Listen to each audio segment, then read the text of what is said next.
Honorable Shri Shyam Jagannathan, the co-convener, welcome to you, sir. I will also request Vice Admiral G. Ashok Kumar and Captain Anish Joseph to kindly take seats on the dais. Let me begin by also inviting all the panelists, Captain Saurabh Sachdeva, FICS YB Publications and Advocacy Director, Oil Companies International Marine Forum. Welcome. Captain James Safern, Commanding Officer, Activities Far East US Coast Guard. Welcome to you. Vice Admiral Dinesh K. Tripathi, AVSM NM, Flag Officer, Commanding in Chief, Western Naval Command, Indian Navy. Welcome. Mr. Akhileshwar Reddy, Program Manager, Satellite Navigation Program Office. Welcome to you. Dr. Ranai Leontardi, Director General, Aviation and Maritime Security Department for Transport. Welcome to you. Shri Francis Zakaria, Secretary General, ILA. Welcome. Mr. Ben Chang, Director, Wärtsilä Voyage Global Sales. Welcome to you. Captain Swapnadeep Mondal, Group Director, Operations, Anglo-Eastern Ship Management. Welcome, sir. And Additional Director General S. Paramesh, PTM-TM. A very warm welcome to you as well. So, ladies and gentlemen, namaskar, and a hearty welcome to the second day of the third edition of the Global Maritime India Summit 2023, the GMIS 2023, and the session is on focus on maritime safety and security. And as we all know, this is being brought to us by the Ministry of Ports and Shipping and Waterways Government of India. So today's session focus on maritime safety and security at the Global Maritime India Summit 2023 aims to delve into critical maritime safety and security aspects within business development and seafaring. Anchored in the principles outlined by the Honorable Prime Minister of India, Shri Narendra Modi ji, 5 pillars for maritime security as articulated at the United Nations Security Council, it is needed to underscore the intrinsic link between a safe and secure maritime environment and the flourishing of global trade, economic growth, and seafaring endeavors. To start the proceedings of the sessions, please join me in extending a very warm welcome once again to our Honorable Minister of State, Ministry of Home Affairs, Government of India, Shri Nityanand Rai ji. A quick introduction. Shri Nityanand Rai is an Indian politician and the current Minister of State for Home Affairs in the Government of India. He has been involved in various social works, including hearing the accommodation, education, and other miscellaneous expenditure of 5 orphan children who live in Vatsalya Gram, Vrindavan, Uttar Pradesh, and adopting 3 poor gang-raped minor girls from outside the constituency area. He has also adopted 43 polio-affected children and made efforts to treat them completely through operation, providing them all assistance as well. He has been awarded twice for donating blood and for organizing blood donation camps in Bihar. So with those words, may I call upon our session co-convener, Shri Shyam Jagannathan, to deliver the welcome address. Sir.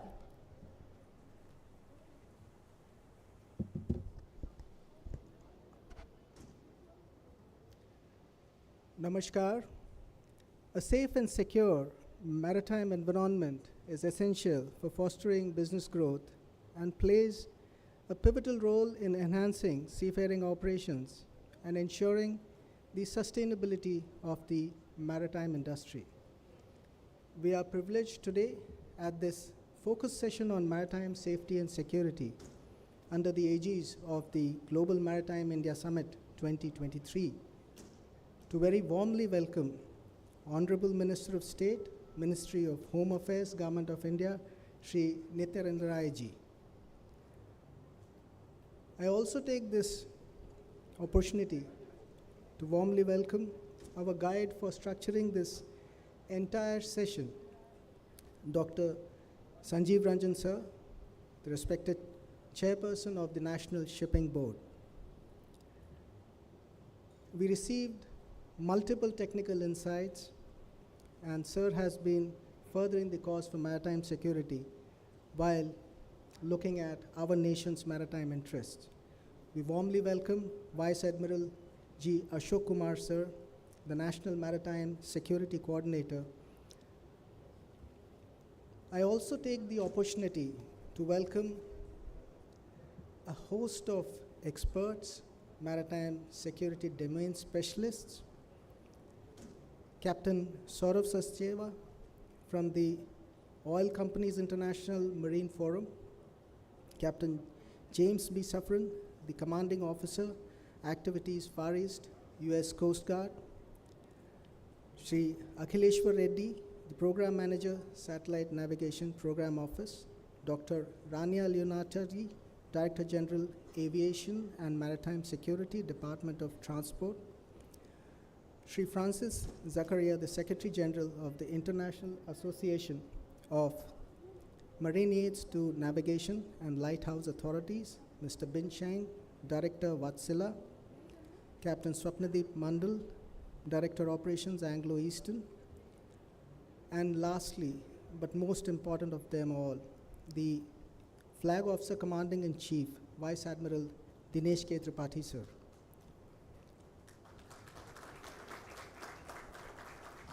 I also welcome all the dignitaries of the dais, and we look forward to this stellar combination of maritime security domain experts to distill out and ensure peace and security while preserving our maritime interests. Thank you.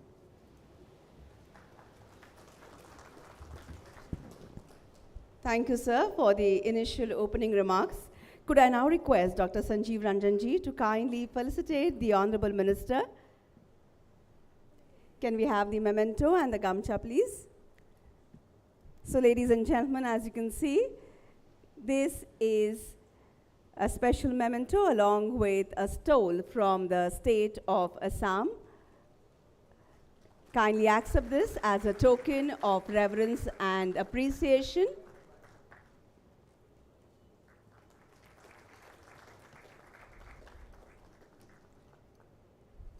Thank you. Could I request all the dignitaries seated on the dais to kindly step forward for a group photograph? We would like to treasure these moments in the form of photographs, please.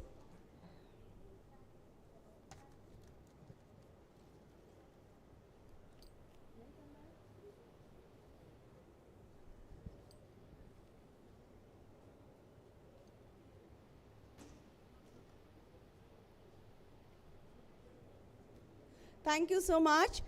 Ladies and gentlemen, a safe and secure maritime environment is essential for fostering business growth and playing a pivotal role in enhancing seafaring operations and ensuring the sustainability of the maritime industry.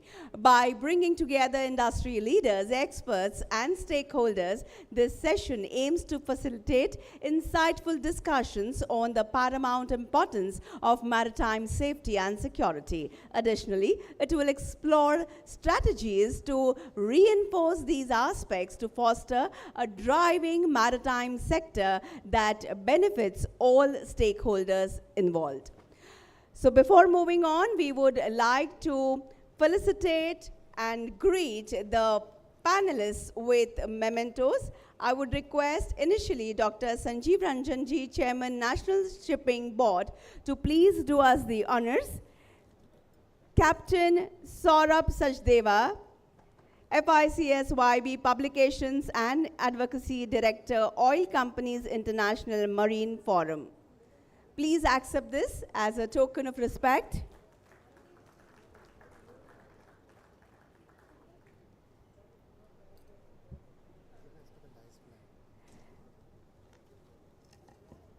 Captain James Safran, Commanding Officer, Activities Far East, U.S. Coast Guard.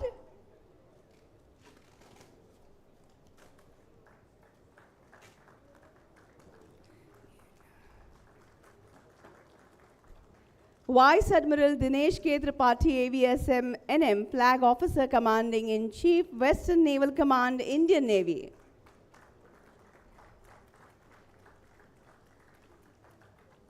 Mr. Akhileshwar Reddy P., Program Manager, Satellite Navigation Program Office.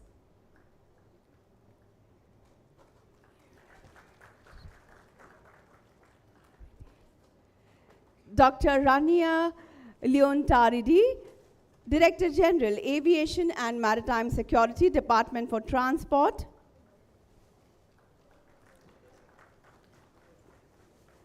Shri Francis Zakaria, Secretary General, ILA.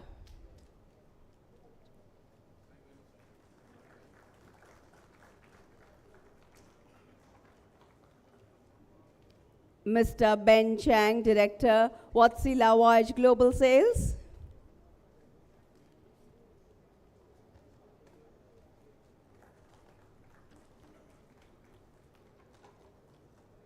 Captain Swapndeep Mondal, Group Director, Operations, Anglo-Eastern Ship Management Limited.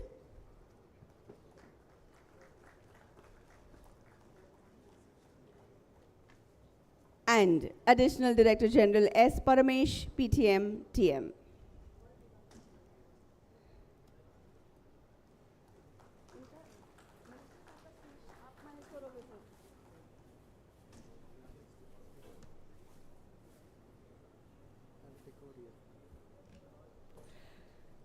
Could I now request our special chairperson, Shri Nityanand Rai Ji, Honorable Minister of State, Ministry of Home Affairs, Government of India, to kindly address this august gathering on this extremely special occasion.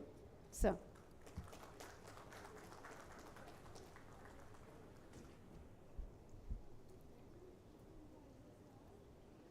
आज इस programme में उपस्थित इस मंच पे विभिन्न संस्थाओं के वरिष्ठ अधिकारीगण, प्रमुखगण और इस कार्यक्रम में उपस्थित सभी प्रतिनिधिगण, देवियों और सज्जनों, ग्लोबल मैरीटाइम इंडिया समिट के इस विश्व प्रसिद्ध मंच पर समुद्री व तट रक्षा के इस महत्वपूर्ण सत्र में आप सबों को संबोधित करने का जो अवसर मिला, यह मेरे लिए गर्व की बात है।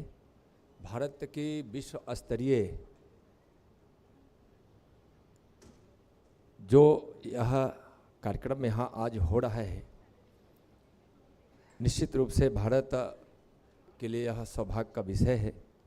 भारत की विश्व स्तर की ओर बढ़ते हुए कद के साथ हिंद महासागर में भारत की जिम्मेवारियां और भी बढ़ रही हैं। हमारे समुद्री इलाकों और तटीय क्षेत्र की सुरक्षा में हमारी नौसेना, तटरक्षक बल व पुलिस बल सभी अहम भूमिका निभा रहे हैं। यह तीनों बलों की श्रृंखला हमारे विराट तटीय इलाकों की सुरक्षा को परिपूर्ण रूप से कारगर करना संभव करा रही है। वर्ष 2015 से कार्यरत भारत की सागर मुहिम के तहत हिंद महासागर व उसमें मौजूद सभी मित्र देश व समुद्री व्यापार के समुद्री मार्गों की सुरक्षा को बड़ी सफलता से और सतर्कता से निगरानी कर रहे हैं। इस मुहिम के तहत हम इस क्षेत्र में हमारे सारे मित्र देशों के साथ मिलकर एक ऐसा सुरक्षित माहौल बनाना चाहते हैं कि व्यापार को बढ़ावा मिले और मित्र देशों में व इस क्षेत्र में समृद्धि आए। हमारी सागर मुहिम संयुक्त राष्ट्र के समुद्री नियमों के अनुरूप है। वह सभी राष्ट्रों के हितों और अधिकारों का सम्मान करती है। डाटा और सुरक्षा का आदान प्रदान समुद्री सुरक्षा का और एक अहम पहलू है, जिस पर काम करते हुए गुरुग्राम में 2018 में इंटरनेशनल फ्यूजन सेंटर की स्थापना की गई है। क्षेत्र की सुरक्षा में यह एक अहम भाग निभाएगा। पिछले कुछ वर्षों में कोविड महामारी, युद्ध वह दुनिया भर में कई जगह देखे गए तनाव के वातावरण को देखते हुए समुद्री महामार्गों की सुरक्षा और महत्वपूर्ण हो गई है। भारत के माननीय प्रधानमंत्री श्री नरेंद्र मोदी जी द्वारा सुझाए गए 5 सिद्धांत समुद्री सुरक्षा एवं संरक्षा के लिए आवश्यक है। इन्हीं को मद्देनजर रखते हुए भारत एक 5 बिंदु रणनीति को अपना रही है, जो इस प्रकार है: मुक्त समुद्री व्यापार, विवादों का शांतिपूर्ण निवारण, राष्ट्रों का समुद्री मार्गों से जोड़ना, समुद्री व्यापार व परिवहन की सुरक्षा तथा हमारे समुद्री जीव जंतु एवं पर्यावरण का संरक्षण। वैश्विक स्तर पर भारत ने हमेशा शांति व समृद्धि के लिए राष्ट्रों को एकत्रित होने का समर्थन किया है। समुद्री मार्गों की सुरक्षा के लिए राष्ट्रों का एकत्रित आना व सहयोग करना अत्यधिक महत्वपूर्ण है। कायदों द्वारा संचालित मुहिमों से ही यह संभव है। इसके लिए समुद्री संचार मार्गों पर सभी राष्ट्रों का सम्मान अधिकार भी महत्वपूर्ण है। इसके अलावा निजी पूंजी का और निजी व्यक्तित्व का पतन व समुद्री व्यापार में आना भारत को एक ब्लू ओशियन इकोनॉमी बनाने की भारत सरकार की पहल को पूर्ण करने में मदद करेगा। भारत की डिजिटल इकोनॉमी के लिए समुद्री ऑप्टिकल फाइबर को बढ़ावा देना भी महत्वपूर्ण है। यह कॉन्फ्रेंस जिन उद्देश्यों से यह समिट ग्लोबल समिट हो रहा है, अभी इस पूरे विश्व में जिस प्रकार से एक भावना उत्पन्न हुई है कि हम एक दूसरे राष्ट्रों के साथ मिलकर एक दूसरे के सहयोगी बने, और माननीय प्रधानमंत्री जी का वसुधैव कुटुंबकम का जो सिद्धांत और संकल्प है, जिसके आधार पर हम निश्चित रूप से एक दूसरे से जुड़कर एक दूसरे के लिए चिंता करने वाले हैं और अपने को हमेशा दुनिया की सारी बाधाएं जो सामने आती है, सभी मित्र राष्ट्र मिलकर हम एक साथ उसके समाधान के लिए आगे आए, एकजुट हो और यह पहल करें। भारत यही विचार रखता है। और आज जिस प्रकार से कई देशों में उत्पादन बढ़ा है और कई देश अपनी आत्मनिर्भरता की ओर बढ़ रहा है, भारत को आत्मनिर्भर बनाने का संकल्प है। और जब हम कोई भी देश जब अपना उत्पादन बढ़ाता है तो सबसे सरल और सुगम बाजारों में मालों का, उत्पादों का, आवाजाही का सबसे अच्छा मार्ग समुद्री मार्ग है। और यह आज से नहीं, प्राचीन काल से हम इसका उपयोग करते आए हैं। और यह एक ऐसा स्थापित सिद्धांत है जिसको सबल बनाना जरूरी है। तो इस सबलता के लिए माननीय प्रधानमंत्री आदरणीय नरेंद्र मोदी जी का जो विजन है, भारत उसके साथ संकल्पित है कि हम विश्व के साथ एकजुट होकर हम किस प्रकार से समुद्री का संसाधनों का उपयोग करते हुए हम किस प्रकार से दुनिया को हम अधिक से अधिक समुद्री मार्ग के आवाजाही से जोड़े, यह हमारे लिए आवश्यक हो गया है। और इसके लिए जो यह ग्लोबल समिट है, मैं समझता हूँ कि यह बहुत ही अति महत्वपूर्ण है। जितने भी विचार के बिंदु इस समिट में रखे गए हैं, मैं समझता हूँ कि सभी मित्र राष्ट्र हम सब उस पर पहल करेंगे, दुनिया को नई दिशा देंगे और एक मजबूत सिद्धांत के साथ, विचार के साथ हम एक दूसरे से जुड़कर सहयोगी बनेंगे। अंत में मैं निश्चित रूप से इस कार्यक्रम में उपस्थित सभी प्रतिनिधियों का जो भारत के मित्र राष्ट्रों के रूप में यहाँ इस समिट में या भारत पर भरोसा कर यहाँ जो उपस्थित हुए हैं, सबका हम यहाँ हार्दिक अभिनंदन करते हैं, आभार व्यक्त करते हैं।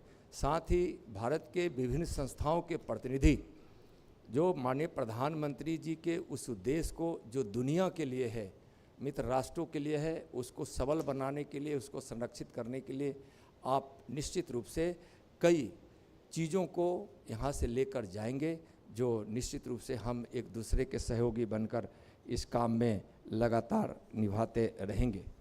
अंत में मैं इस ग्लोबल समिट उज्जवल भविष्य में, उज्जवल भविष्य के लिए, दुनिया के उज्जवल भविष्य के लिए जिस रूप को, जिस चीज़ को लेकर जाएगा, उसकी मैं शुभकामना देता हूँ। बहुत बहुत धन्यवाद, बहुत बहुत धन्यवाद।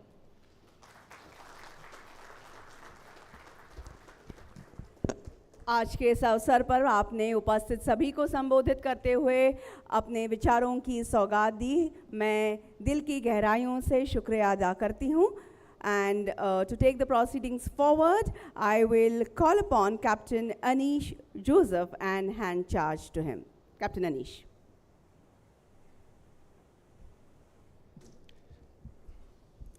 Thank you, Mansi. Dignitaries on and off the dais, ladies and gentlemen, good afternoon. I am Captain Anish Joseph, Deputy Nautical Advisor with the Directorate General of Shipping, and I will be assisting the moderator for this particular session. Let me introduce the moderator of this session. With nearly 4 decades of distinguished naval service, he has held significant command and staff positions, including role as the Vice Chief of Naval Staff, an alumnus of the National Defense Academy, and a graduate of multiple prestigious defense courses. He is recipient of multiple awards, including the Param Vishisht Seva Medal. Today, Vice Admiral Kumar will moderate the discussions, leveraging his extensive expertise in steering national initiatives for enhanced maritime security. Ladies and gentlemen, please welcome Vice Admiral G. Ashok Kumar, the India's first National Maritime Security Coordinator serving at the National Security Council Secretariat. Welcome, sir.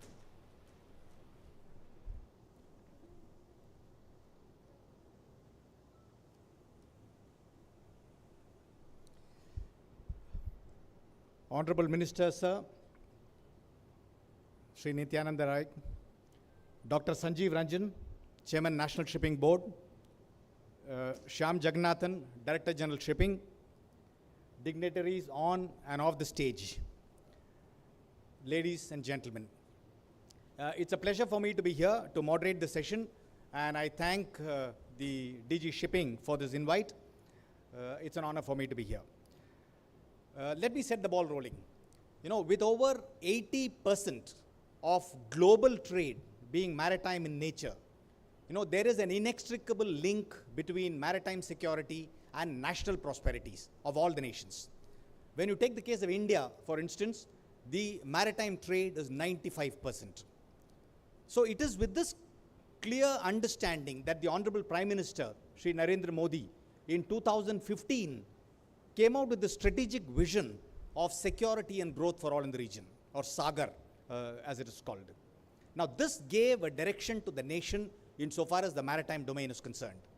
Then, of course, in August 2021, when India was in the chair of United Nations Security Council, the Honorable Prime Minister also chaired an open discussion on enhancing maritime security, a case for international cooperation. You all probably would have seen it live on television. And this was attended actually by heads of numerous states and governments, and a way forward clearly articulated. And this clearly shows as to how there is a realization that the threats at sea are transnational in nature, and the solutions have got to be multinational in character. And this was the understanding. Now, when we look at measures to address safety and security concerns at sea, you know, the actions that we take cuts across a number of domains, across a wide spectrum, and which actually includes, for example, understanding and analyzing the kind of threats which are there at sea is one. Second, can be technological innovations that we make to overcome them. It can also be things like implementing administrative improvements, like the best management practices, or a number of inspections and certifications and audits which have been formalized in all aspects of maritime activity, whether it is at the ports, whether it is ships that goes to sea, or whether it is for seamen, these kinds of things. And I can kind of go on and on and on. And also a collaborative method of dealing with safety and security issues, because I said that multinational character of maritime security threats. And of course, a clear understanding of how this is impacted upon by various aspects of maritime law. That's a must for each of the security agencies to be fully aware of as well. Now, when you take the case of India, the government of India has actually implemented a number of initiatives in this domain. First is me standing here as the National Maritime Security Coordinator. The National Maritime Security Coordinator came into being on the 16th of February 22. And this was a long pending thing which was pushed by this government to institute. Now, as the NMSC, I actually chair a quarterly multi-agency maritime security group policy meeting, which is called the MAMSG policy, which involves all the ministries, agencies, and security forces which have got anything to do with the maritime domain from the center, as well as the state maritime security coordinators from all the 9 coastal states and 4 coastal union territories. And so this is held every quarter. And every fortnight, we have an MAMSG intelligence meeting, which just looks at what all the maritime incidents that have happened. Was the coordination okay? Is there some changes to be done? Or the policies in place, and so on and so forth. So this is a major initiative of the government of India.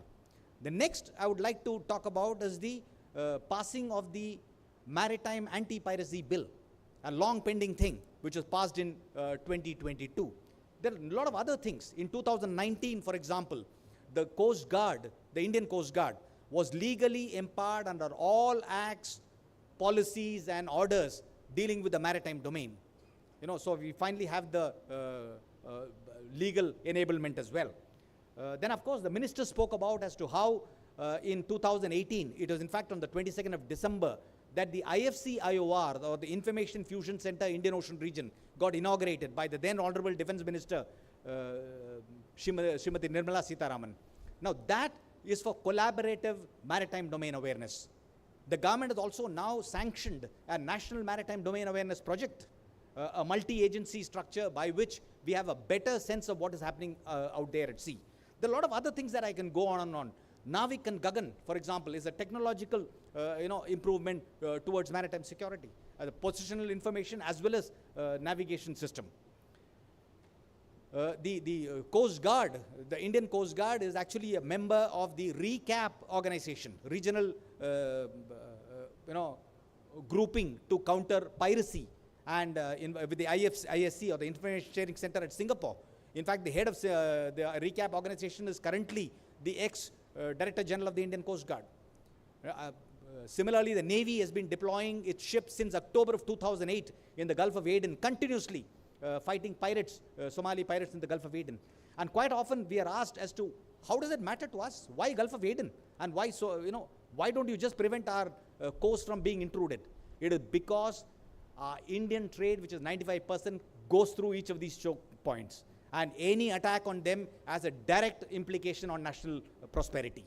So these are the things that I wanted to just highlight. In fact, the Indian Navy, which was an independent deployer in the Gulf of Aden, is today an associated partner with a combined task force 150, led by the United States, operated out of Bahrain. In fact, we have an Indian naval liaison officer at the CMF at Bahrain. Okay, so these are the points that I wanted to highlight. But with safety and security being truly a crucial area for each one of us to be concerned about, we have a wide array of speakers, both from India and abroad. And I must make special mention of my good friend, the Commander-in-Chief, Western Naval Command, and it doesn't get bigger than this when it comes to maritime security. They are the ones who are responsible for ensuring here. And similarly, I must also acknowledge the presence of Additional Director General Parmesh from the Indian Coast Guard, and for safety and security. Let me tell you, it doesn't get better than that as well. So we are fortunate to have both of them, and this wide array which is out here, they will be introduced by Anish. And all I would like to say before I conclude is that speakers, please keep in mind the time limit, because as a moderator, I don't have a bell to ring, but I'm going to give you some dirty looks. So let's stick to time, and so that we don't eat into our lunch break. Thank you.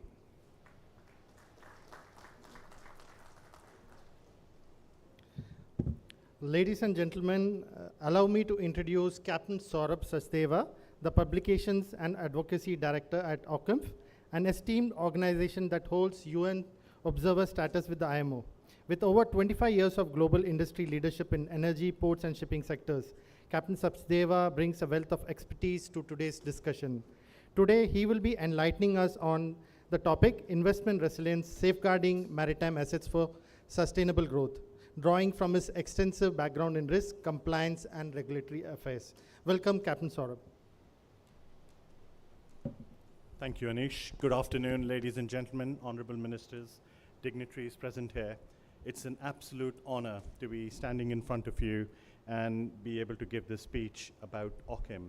And also, the topic I have is investment resilience, safeguarding maritime assets for sustainable growth. So let me start by highlighting the importance of security. I can tell you there will be no maritime trade if security was not available to those ships trading the global waters. So I think I would absolutely emphasize on the need to ensure that navies protect the global oceans around the world. So thank you for doing that diligently day in, day out for us. Really, we mean a lot. And for energy security, so I will talk about OCIM a bit very quickly in the introduction. I have 6 minutes, so I'll do my best to finish in 6 minutes. But what I want to say is OCIM is Oil Companies International Marine Forum, founded by 18 oil companies back in 1970. Our primary focus at that time was oil prevention out at sea. And today we represent 112 global oil corporations, and some of them are sitting in the room. For example, Reliance, Naira, and Indian Oil Corporation are also our members. So we are very proud to be having such a wide international reach and having the energy security as at the heart of what we do. So let me move on in terms of our work. We fundamentally work at the IMO as a UN status body. We help IMO understand the technical side of oil and gas movement and through the tankers and the inland waterways. And we have been holding that status for over 52 years, which I think I'm quite proud of sharing with you all. So, our only constant in today's society is the ability to continually learn, embrace change, and deal with the uncertainty. I think that forms the basis of my speech today. So, over the 50 years we have been operating, we have been changing constantly. Equally, we have been bringing in the best practice guidance and technical documents that help the industry to understand what it needs to do to stay safe. To me, without safety and security, the shipping will suffer. So I think one of the defining pillars of OCIM is those sort of safety and security, and how do we ensure we get this right. The safety of people, the safety of planet is always at the heart of what we do. And I think how do we prioritize within all the risks we look at? We have to do some form of modeling. And over the last 2 years, we have changed the strategy to introduce what we call live data feeds to enable us to deliver the messages we need to for the industry. So these are our 4 pillars of operations. We do good technical guidance. We inspect. We have a range of 400 inspectors around the world. They go and inspect oil and gas tankers for their safe operations. We look after terminals, we look after offshore assets, FPSOs, and we ensure that all the movement is done to the highest standard. And then we go and advocate. This is taken from the Energy Institute, which talks about that 85% of the world movement is still done through fossil. So although we are in this energy transition mix, the oil remains the primary mode of transportation around the world and for energy needs around the world. And where does that oil get moved by is the ships. I think there was a mention by retired Admiral, Vice Admiral Sir about the liaison office being set up in Bahrain. OCIM has been proudly supporting our support to UK MTO, which is the Maritime Liaison Unit, with a Merchant Navy liaison officer for over 10 years. Or we go back actually much more than that. And we have a very strong relationship with the navies based in the 5th Fleet with Bahrain, with the US government as well. So we are very proud of that sort of relationship. Let me come on the security, because that's what we want to talk about. India sits at the heart of the geopolitical complexities. Two-thirds of the world choking point in the international trade sits within the Indian Ocean region corridors. So I think if India needs to recognize its importance on maritime security, I think that's where the energy movement is taking place. All the world's choking point sit within the region of India. Obviously, we rely on the navies to support us. We rely on the communication through recap, dealing with piracy. So all these sources add to the communication strengthening elements of our ability to deliver safe voyages. For us, we advocate for working closely with many stakeholders, combined missions, governments and navies, and industry must be at the heart with seafarers to be looked after. COVID, if anything, has shown us how important shipping is to the world. So let's make sure we look after our seafarers as well when we think about safety and security. Finally, I would like to bring my sort of presentation to a close. These are just stats and numbers, so I'm not going to run through, but this is the reach of OCHIM on a global scale of how we operate. We are engaged across different stakeholders. This is our touch points on a day-to-day basis. As a P&A director, I have a team which looks after our advocacy elements, and we're dealing with health, safety, security, environment, all those sort of issues that come our way. But finally, the future belongs to what I call the 3Ds: digitalization, safety-led decarbonization, and data. Data will form the basis of how we intelligently acquire the information and be able to act on it. To me, if we are going to think about the future, these 3Ds form the basis of our future, our safe future. Our remit is global, our impact is visible, and our ability to transform is unquestionable. So all I would say is thank you very much for giving me the time to speak today. And I hope I was within 6 minutes. 5 minutes, 40 seconds to be exact. Thank you, Captain Saurabh. Very insightful information with respect to how OCHIM's part is being played to safe and secure seas. And now I have the honor to also introduce the next speaker for this session, Captain James Suffern, the current Executive Officer of Marine Safety Unit, Port Arthur, overseeing operations at one of the busiest commercial and strategic ports in US. A highly decorated officer with an illustrious career, Captain Suffern holds 2 master's degree and is a FEMA Master Exercise Practitioner. Today, he will share his invaluable insights on safety and security as a catalyst for expanding maritime trade within the framework of maritime law. Welcome, Captain James.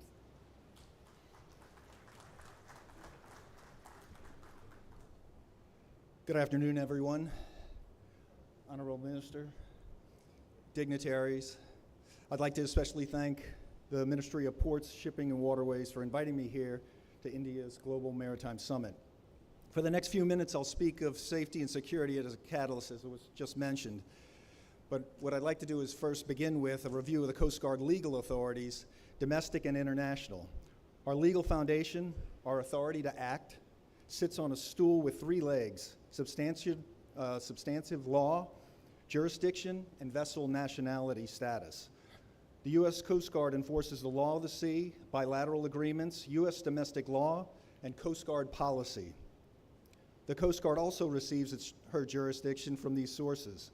There are no fewer than 17 U.S. codes and federal regulations and instructions that establish the Coast Guard's 11 major statutory missions. With these in hand, the Coast Guard enforces all applicable laws on, under, and over the high seas and waters subject to the jurisdiction of the United States. As to vessel status, the Coast Guard abides by customary international law found in the Convention of the Law of the Sea to determine the nationality, if any, of a vessel. Onto the structure of the Coast Guard itself. Although not unique, the service's infrastructure delegates its operational authorities out from headquarters to the lower levels. The Coast Guard is divided geographically into 2 areas, Atlantic and Pacific, and India separates the 2. From there, we have 9 districts that oversee 37 sectors.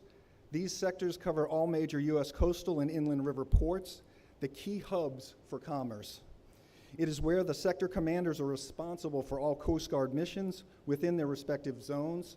Geographically, sometimes that plays a part in how these zones are established, but they may be consistent with the state lines or specific regions of where ports or commerce are handled within. These sector commanders possess specific legal authorities that enable operations.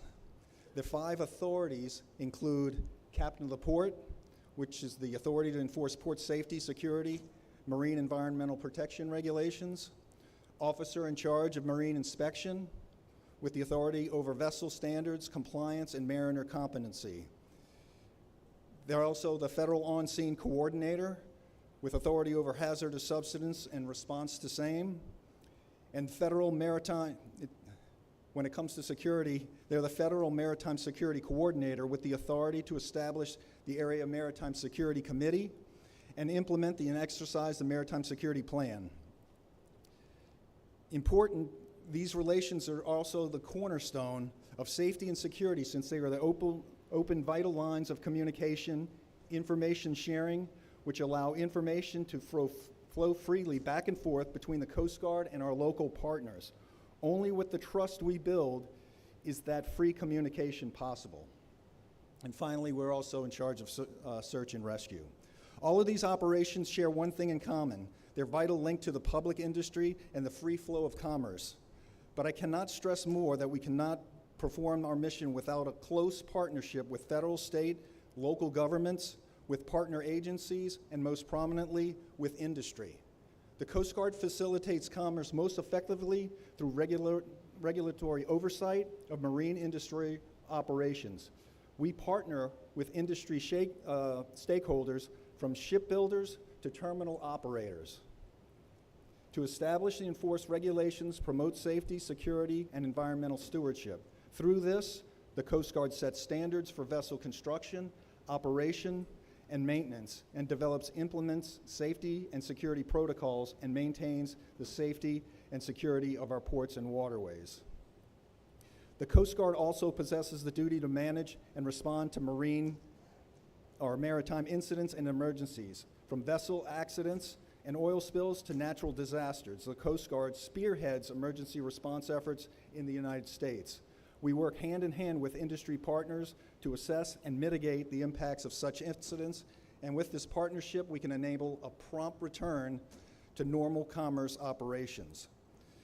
Now, I didn't want to get too specific on some of the things, but I do want to bring this one point to bear. One of the critical tools we have in our toolbox is the advanced notice of arrival.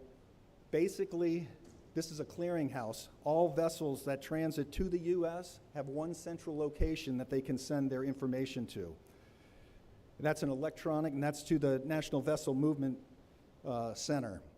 This submission automates the reporting and vetting system, and it feeds all Coast Guard needed information as well as CBP requirements. So as you can see, the United States plays a vital role.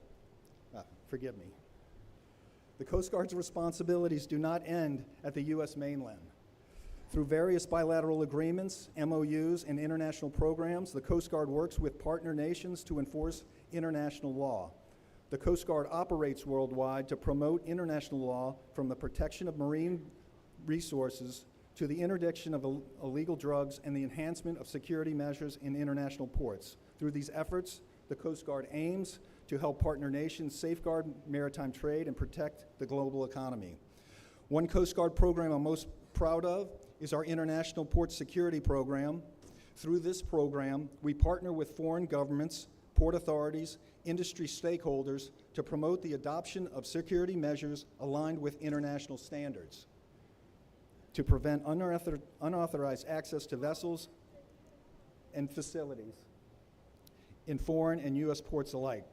Finally, we share these best practices and best practices we learned from the nations to establish a robust security framework. This not only enhances one port security capability, but also fosters international cooperation in to ensure global security. So as you can see, the United States Coast Guard plays a vital role in the free flow of commerce and works closely with industry. From its regulatory oversight to its emergency response capabilities, the Coast Guard ensures safety, security, and efficiency of the global maritime infrastructure. We also ensure that maritime trade is conducted on a level playing field. These efforts nurture an environment where businesses can confidently engage in trade, safe in the knowledge that they are protected from maritime hazards and unfair practices. Thank you again for the invitation to speak here today.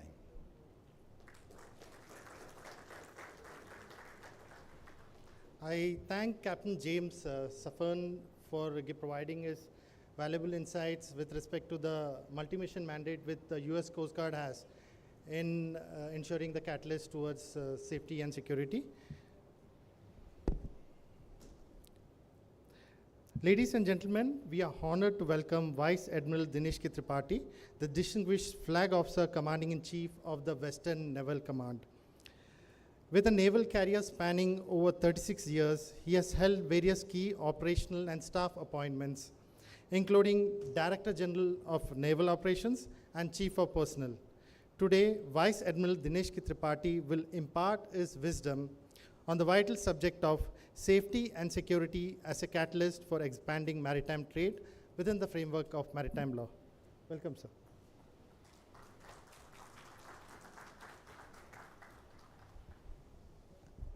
Thank you, Anish. So my time starts now. Honorable Minister of State, Ministry of Home Affairs, Shri Nityananda Rai ji, Dr. Ranjan, Chairman National Shipping Board, Admiral Ashok Kumar, our first National Maritime Security Coordinator, distinguished speakers, panelists on the dais, distinguished invitees and participants who are sitting off the dais, ladies and gentlemen, a very good afternoon to all of you. I'm indeed honored to be standing here at the third edition of the Global Summit, Maritime India Summit. Why I say so? Because I also took part in the second one during the COVID, albeit through VC, wherein I spoke in my previous job as DGNO. So it's nice to be back, and thank you, DG Shipping, for inviting me. Thank you very much. Thank you very much. Maritime safety and maritime security are, congruous, but they're not the same thing. I'm sure if you read through the literature, they mean different things. I'm not going to go into details of it, but I will concentrate largely on the maritime security aspect, because that is where it affects the trade and it affects the money. They say the money is a coward, and money runs away wherever there is friction, where there is uncertainty, and wherever there is threat. And all the investments and trade, when we talk about, it is all money, big money, and therefore to have the trade continuity, to ensure that investors come, and I'm talking of India, we have to ensure maritime security. All of you are aware that the Indian Navy has been made the overall responsible for maritime security, which includes the coastal security and offshore security, and therefore we have a large role to play in the Indian Ocean region and beyond. And the navies are meant to safeguard national maritime interests of the nation wherever and whenever they are required to go. So there is a distinction that individual navies are meant to do this, what I have said, but maritime security per se is a collective thing, because the oceans, most parts of the oceans are unregulated, unowned, and therefore they belong to nobody, but they also belong to everybody. And that is why, when I come to my last part of my talk, last 1 minute, I'll talk about the international maritime cooperation. As has been brought out by previous speakers, 90% of the global trade travels by the seas. There are many other factors which the oceans does, but let's limit to that. I'll just take you through as to what is the understanding and how we must move as far as ensuring the maritime security is concerned. The first step towards that is we must understand the medium or environment. And I have no doubt that many seafarers who are here, I've been in the Navy for 38 years, so I have also sailed a lot, but the merchant Navy, merchant marine people, I think you sail for longer duration, and therefore you probably understand the environment better in divergent ways. we are all aware that only 29% of the globe Earth's space is land, rest all is water. And just to give you an example, the entire land mass of our Earth can be subsumed by the Pacific Ocean alone, and it will still have capacity to take on the Arctic Ocean and the Mediterranean Sea combined. So that is the level which we're talking, and forget about the Atlantic Ocean, Indian Ocean, and many other places. So that is the importance of the medium, and we must understand that. And there are many other things happen at sea. All those who have sailed, there are typhoons, there are all kinds of threats which come. So the next thing is understanding the threats and challenges. And as we speak, for the last 10 or 15 years, since 2006, 2007, I think the piracy has been one of the constant challenges for all of us who traverse the sea. It has been now largely contained, especially of the Horn of Africa and the Gulf of Aden, through the international cooperation and coordination, but it still raises its head because they say that while piracy happens at sea, it originates on land. And therefore, unless the issues on land are sorted out, those manifestations will occur at sea. So it is not the end of it. In fact, our IFC, IOR or IMAC at Naval Headquarters in Gurgaon has published some data which brings out that there have been almost 1,500 plus incidents of armed robbery alone in the Indian Ocean region in the last 1 year. So it is not, everything is not good. I'm sure all those who sail, they will agree with me. The next issue is about the compliance. Whilst we understand the threats and challenges, we must comply with the international rules and regulations. For example, I'm talking about SUA Convention, the ISPS Code, and many others which have been promulgated for the larger good of the seafaring community. And sitting from the other side, I'm not in the Merchant Navy, but from the Indian Navy, and I have taken my ship myself 15 years back in the Gulf of Aden, escorted ships, and our understanding was there is a mixed response at that point of time. Hopefully now in 2023, it is now everybody is on board, and people are indeed complying, not only the security at sea, but also in the ports. In the maritime domain, unlike as also probably in the land domain, the security starts with information. Who is going where and who is who? And that is where the maritime domain awareness comes into being. We are very clear about it. We have put in a lot of effort in last 2 decades, and especially in last 10 odd years. Of course, Admiral Ashok Kumar has been our deputy chief and vice chief. He has a large role to play in that. And we can say with confidence, we have got now partnership with almost 20 plus national and multinational organizations wherein we share information about white shipping. And therefore, we can say with almost certainty that we can traverse the globe and come to know that who is traveling where at what point of time. So maritime domain awareness is important, and I would request everybody that who sails the seas to contribute into this in whichever manner is possible. We are quite happy with this. We have got 14 or 15 international liaison officers at this IFC IOR at Gurgaon, and that has really paid dividends, because there's nothing like having some experienced people amongst us, and they share the environment which is around their respective countries. This number is going to go up. We have got an appetite to take up to 40, so hopefully someday it will become 40. Having seen or made the environment transparent, each nation then looks at how to ensure maritime security. Knowing only is not good enough. And that is where the capacity building comes in of each Navy, the Coast Guard, and other agencies which are involved in ensuring the national's maritime security. In the Indian Navy, I can certainly say, I'm sure my friend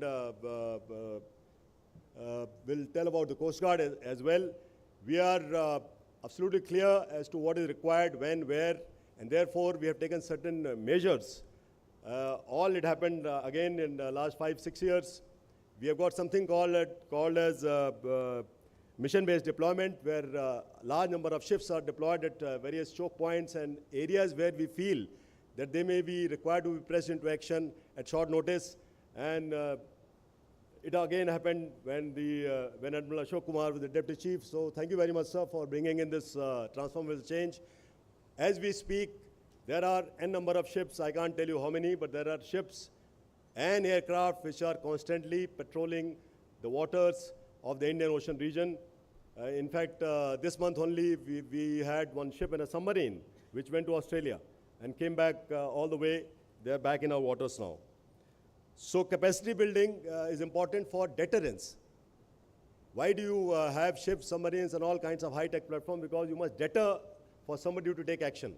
Whether it is anti-narcotic operation, whether it is maritime terrorism, whether it is armed robbery, piracy, you must deter. And that deterrence has to be shown by force, if required to. And in that sense, I recall what Mr. Henry Kissinger said, and he said deterrence is not an algebraic sum of number of factors which goes into making it deterrence successful. It is a product. And you know what is the difference between addition and multiplication? In multiplication, if one of the factors becomes zero, the whole effort becomes zero. So deterrence has to be that all factors which go into making deterrence a success, everything has to be powerful. And we are certainly aware of it, and I'm sure most of you are as well. So having shown the deterrence, what is the demonstrated action which the Indian Navy does? I already talked about the maritime mission-based deployment. 3 years back, we had problems in the Strait of Hormuz. Since then, we have having one ship continuously under Ops Sankalp. And of course, wherever Indian diaspora is there, if required, we are there at all points of time. As we speak, of course, the evacuation from Israel is happening by air, but the Indian Navy is ready to press our ships if required so. So time, 1 minute more. It is also, you will agree that it is not only the Navy or the Coast Guard or the Ministry of Shipping can do everything. Motions are large, the threats are varied, there are large number of actors. So it is a whole of nation approach. And I can tell you that I have worked with Dr. Ranjan in my previous avatar, and we broke the silos in the ministry, between the ministries. And that is, I think, the government which is giving the directions, wherein there are no silos. You can walk in to any ministry, anybody can walk in anywhere and discuss issues which are in national interest. And in this case, we are talking of maritime domain. So that is a change which I have seen in last 10 years, and a pleasant change. And I'm sure it is going to become better. And the last issue I want to say is that no Navy alone, no nation alone can ensure maritime security for the reasons which I said, the vastness of oceans, the so many actors. There is not only information, you require many times intelligence. And that, of course, happens between like-minded countries. We are certainly collaborating with everybody. We believe that cooperation through collaboration, consensus, and communications, and communication is very important. We have got large number of structures to ensure that we keep communicating around the year. And international cooperation is one of the most important things. We'll do bilaterals, multilaterals, port visits. There are varied structures starting from 2+2 many times at the government ministerial level to the defense minister level, then the secretaries level, and going up to staff talks at 2-star level in the Indian Navy. We are hopeful, we are sure as far as Commander-in-Chief of Western Naval is concerned that we are keeping a watch of what is happening in our area of interest, and so that we can protect, preserve, and promote peace at sea so that our citizens live and sleep peacefully. Thank you very much for your attention.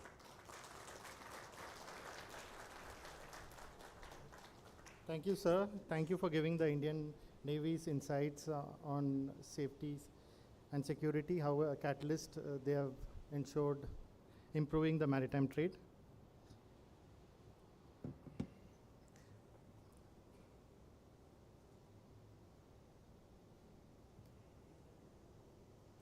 Next, ladies and gentlemen, I would like to welcome Mr. Akhileshwar Reddy, the Program Manager of the Satellite Navigation Program Office at the Indian Space Research Organization, with a strong background from IIT Madras and nearly a decade of experience with ISRO, he has spearheaded key initiatives, including the development of NAVIC-based position units for ISRO's launch vehicles. Today, he will share invaluable insights on the topic, transforming safety measures into competitive advantages. Welcome, Mr. Reddy.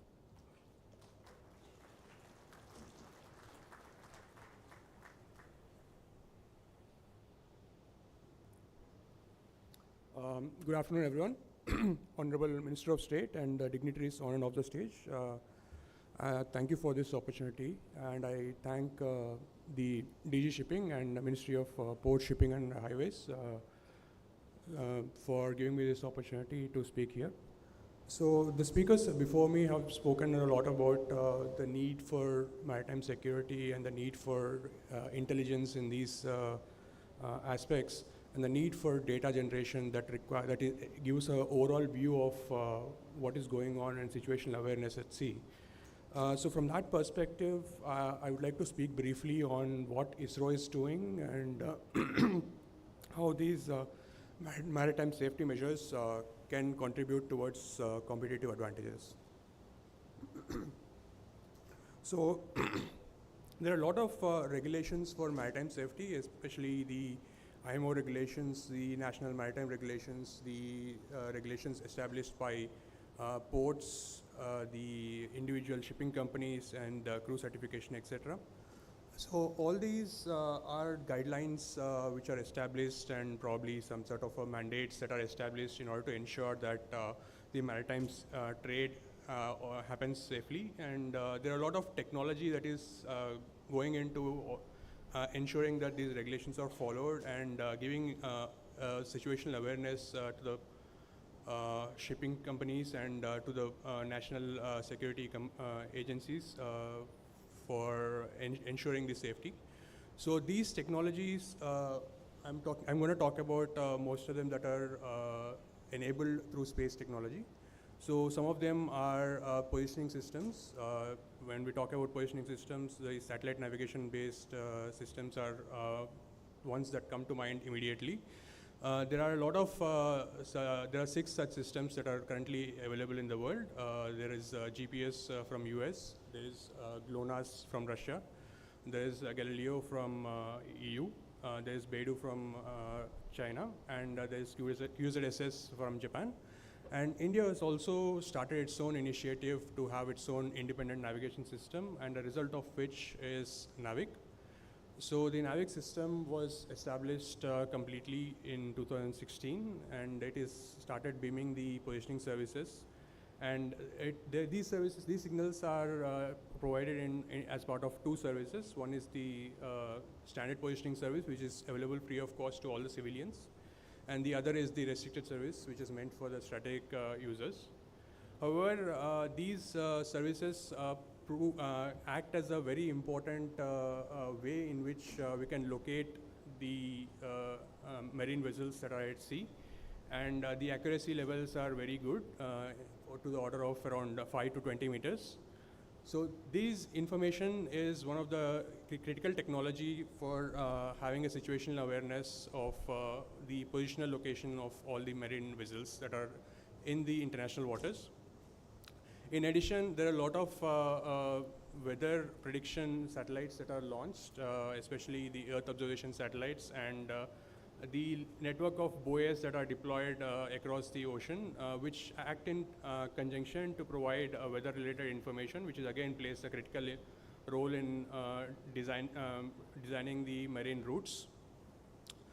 In addition, there are satellite-based communication services like mobile satellite service, etc., which play a key role in providing all this information to a central location and sort of actually giving the situational awareness part of this safety measures. Then there is search and rescue technology that is employed in the form of payloads in many satellites, wherein in case of an emergency, the location of the marine vessel with some information about the nature of the emergency is passed on to a central location, probably a coast guard of a nation or any other central location, which can then enable a prompt response. So all this is enabled through satellite-based SAR payloads, search and rescue payloads. In addition, there is the automatic identification system, which many of the dignitaries here might be very well aware of. Which this is again enabled through a combination of satellite-based technology. Then there are again radars that are location-specific ones, maybe on the marine vessel or maybe on the ports, that again help in navigating the seas and probably identifying the threats at sea. So in the Indian context, I would like to speak on what exactly ISRO is doing. I already mentioned about NAVIC.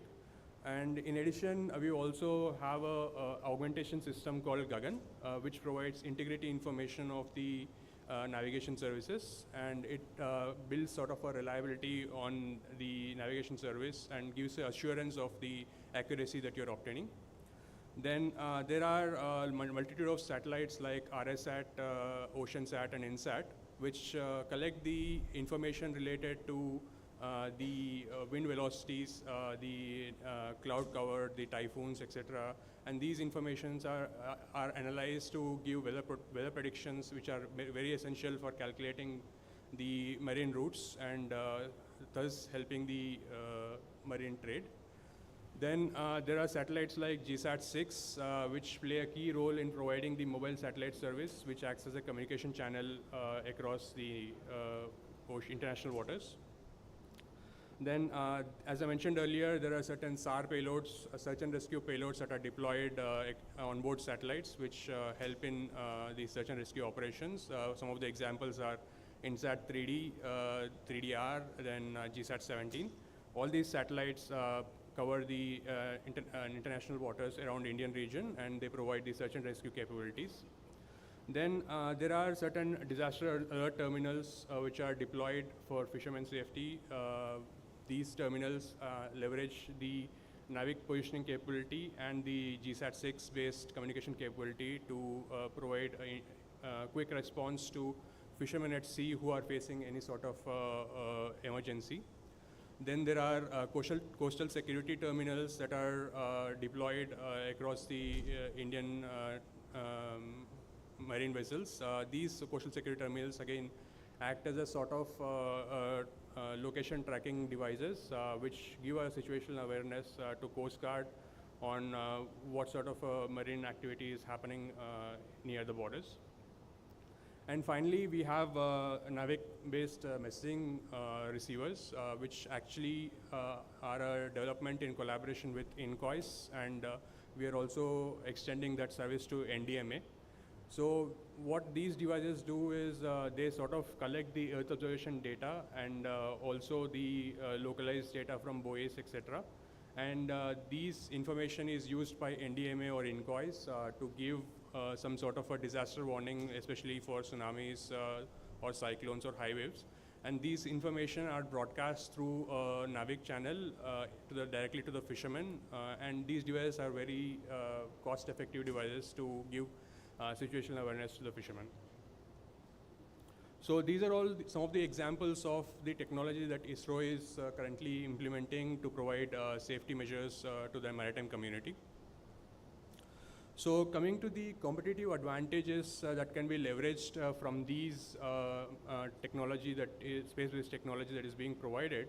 From the GNSS perspective, accurate positioning that can be done through GNSS and route planning based on weather predictions made from the Earth observation data. Both of them help in reducing the costs for a shipping company, especially in terms of planning most effective routes, using the information from wind velocities over the seas, and probably following these routes using GNSS service. So these are a direct cost reduction for the companies, which again, in a sense, contribute to the competitive advantage for the service.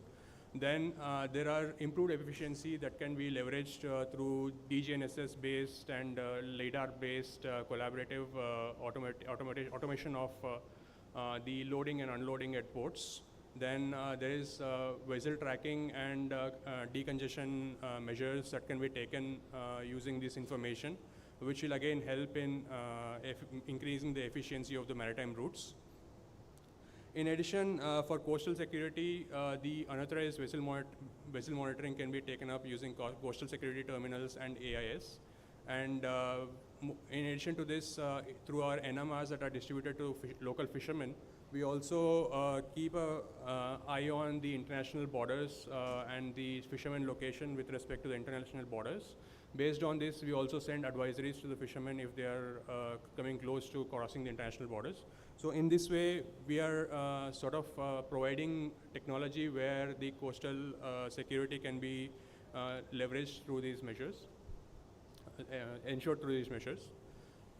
In addition, as we are providing these sort of disaster alert terminals and these MSS services, which can enable the crew to have some sort of a confidence on what is going on and provide them a way in which they can communicate with land.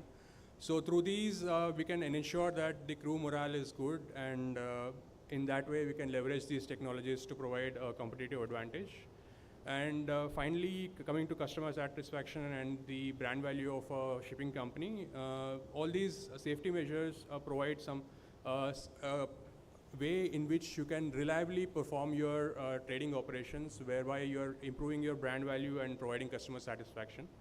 So as a result of all these space-based technologies, and in addition to the other sort of means that are employed, maybe VHF-based technology, we are sort of providing safety measures as a main benefit. However, we can also leverage these technologies as a way to provide competitive advantage to shipping companies. To end my presentation, I would also like to tell all the dignitaries that on behalf of ISRO and Satellite Navigation Program, we are always welcome to any collaborations or any information exchange you want on these space-based technologies. And if you are interested in contacting us, you can directly email me, and thank you. Thank you. Thank you, Mr. Akleshwar Reddy, especially commenting on recent Chandrayaan success also. That's a big thing for India, and also the presentation on how the satellite-based technologies are being used for competitive advantages. For our next speaker, today we have the distinct honor of welcoming Dr. Rania Leontardi, the Director General of Aviation and Maritime Security at the United Kingdom's Department for Transport. With a rich background that includes spearheading the UK's COVID-19 international travel response and an ambitious aviation decarbonization agenda, Dr. Rania brings a unique blend of expertise to the table. She has also been recognized with an Officer of the Order of the British Empire, OBE, for her contributions to public service. Dr. Rania will be talking to us on the crucial topic of maritime security, mitigating risks for seafarers in unstable region. Welcome.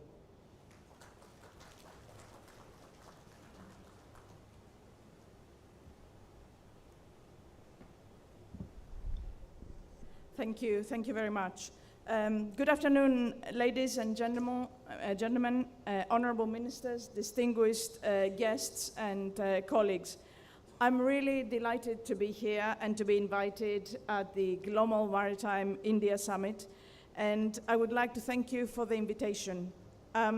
This conversation we're having is extremely important, and it's also very timely because safety and security are paramount for the well-being of our global maritime sector. My question that I was set for this session was maritime security, a big topic. So how do we mitigate the risks for seafarers in unstable regions? A very big topic to address, but I would like to do is focus in three key areas: on what we do to mitigate, on how we do it, and of course on the who are the seafarers themselves. So let me start with what is our approach to maritime security, and I wanted to make sure that all of the things I'm going to say today are practical examples from our experience, from the world, from the UK, and what we have been doing in creating a systems approach in terms of setting out a security strategy. So what does that mean? It means two things: how we bring together all of the UK's levers, to break down the barriers between our domestic knowledge, our international knowledge, how we coordinate and collaborate with partners across the globe. And we do not just look at security. Security is just one element of the system, and it can very much be unsettled by many of the other elements around safety, around environment, around borders, conflict, the role of our mariners, counterterrorism, illegal migration, etc. So all of these things look together, brought us to create a security strategy, a maritime security strategy, which spans the next 5 years and takes a systems approach on how to work domestically and internationally. The second area is the how we do that, how we work, and we do that, as many of our previous speakers said, jointly with the sector, with the maritime sector. It would be mad to do otherwise. So what is at the heart of this is a commitment to the freedom of navigation, which is non-negotiable. Freedom of navigation is paramount in how we work closely together with our industry partners to ensure that the industry have the confidence to exercise the freedom of navigation and to sail across the seas in the globe. My department and our role is to ensure that the safety of our British vessels at sea, and this is done through advice to shipping and setting security levels, monitoring, mitigating the risk, work with the sector where possible to discuss and create a trusted relationship between us and the industry. We issue the security notices that I talked about to highlight the risks of transiting unstable regions, and those give them the ability to understand how to interact in various difficult circumstances and at various ports. In addition to this, we also support the sector-side development or the best management practice by the industry, which gives advice to the vessels on how to operate in difficult circumstances, including what happens when they are boarded. Let's not forget one of the key roles that technology plays here and how we equip our sector, our seafarers and everyone to interact with it, and cybersecurity is key at that. So we have been working as part of the strategy to training seafarers on cyber and including how to recognize, respond, and avoid various incidents, because it is our seafarers that bear the brunt when things go wrong in the sea. Last, I want to focus on our seafarers and who are our human assets. Our sector wouldn't operate without the safety of them, and they remain at the heart of all we do. The UK is a world leader, and seafarers are a priority for the government. And specifically, we do that working in partnership with others, with the IMO, and indeed with many nations. One of these examples has been the Seafarers Charter that we created between us and France across the border for us to ensure that the safety and the rights of the seafarers as they pass between what we call the sore straits is guaranteed. Anything from how they are paid to how they are, generally their conditions of operation are similar and they are above board. So the charter that I mentioned is a practical example, and it looks at improving the lives of seafarers. It looks at our provisions for overtime, provisions of social security, drugs and alcohol, how we're familiarizing themselves with training, as I said before, on cyber, and we're doing more research to understand roster patterns and what that means. And I want to pay special attention and special mention to the IMO as a key role that he plays in this area. What they are doing is championing and sponsoring the seafarer welfare internationally, and we recognize IMO as being the key forum where these regulations remain important. So we support the amendments to the Maritime Labour Convention that gives us some of the power to help seafarers, and that gives them access to medical care, appropriate size personal protective equipment for women seafarers, and we're also looking for them to have internet access and other ability, as well as being repatriated when they're abandoned at sea. So at the end, I just wanted to say that we are fully committed to upholding the UN Convention of the Law and the Sea and securing the rights of seafarers as a means of protecting them and as a means of enhancing their security. And my final plea to this audience and to other nations, as I stand in front of them often in IMO, is to say that we cannot do this alone. We need to build many alliances, strategic alliances, to learn from each other's approaches and to address the risks that our seafarers face. Thank you.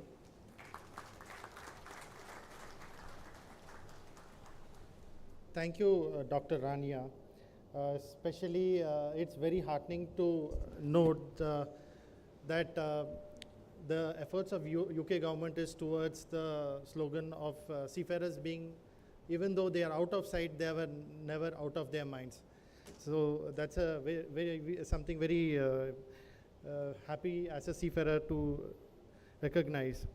For our next speaker, I would like to say about Sri Francis Zakaria, the Secretary General of the International Association of Marine Aids to Navigation and Lighthouses, with an illustrious career that commenced with the Royal Danish Navy and included roles like aide-de-camp to the Minister of Defense and Deputy Director General of the Danish Maritime Authority, and as an international advisor at the EU Council Secretariat. He brings decades of maritime expertise to a gathering. Today, he will dwell on the subject of safeguarding the future of nautical navigation, ensuring resilience in modern maritime system. Welcome, Mr. Francis.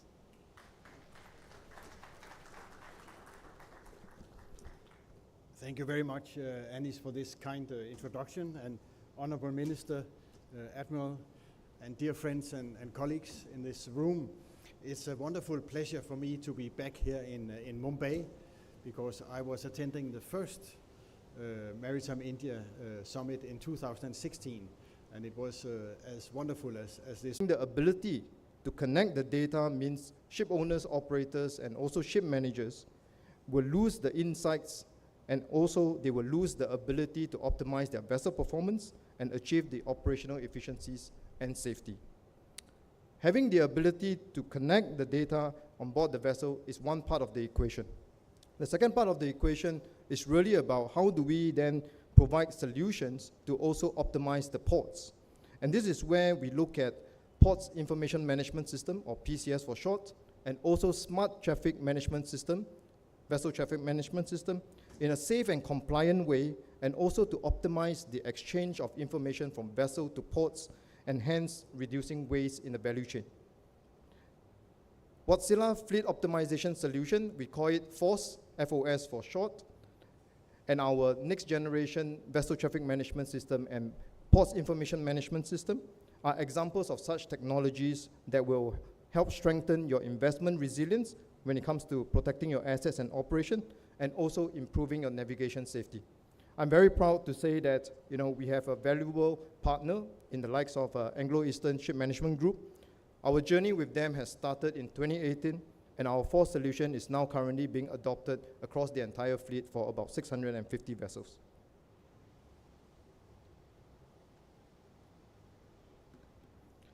As a technology company, we emphasize a lot when it comes to discipline in R&D investment. So we are committed as a company to invest in approximately 3% of our net annual sales back in R&D. So for 2022, we have invested about 241 million, which is about 4.1%, so we are slightly overachieving here when it comes to new technologies and innovation. Our key focus will continue to remain in our core technologies like future fuels for our engines, but also at the same time, another area where we are focusing on is the connectivity, efficiency, and the safety of our customer operations through the increased use of digital solutions. So what do I mean by that? In Wärtsilä today, we have about 11 expertise centers around the world where we are able to apply our expert insights through real-time tracking data that we collect from the vessel and help monitor more than 700 customer vessels around the world, improving the downtime of the vessels, improving the savings when it comes to annual maintenance costs, as well as looking at fuel efficiencies. This is where we create value as a company, where we have 180 years of strong maritime domain knowledge, coupled with the data that we collect on the vessels and applying our analytical modeling using artificial intelligence and machine learning to early failure analysis and help to make early actions to avoid catastrophic consequence. Therefore, to sum up, with a focus on connectivity and data, the first step is to really create the visibility of the connected data when it comes to real-time tracking. Then we provide the insights to really understand the impacts of the different factors. And finally, through the optimization of our analytical models, where we can provide solutions and recommendations to increase the investment resilience of your assets and operations, and also achieve navigation safety. Thank you.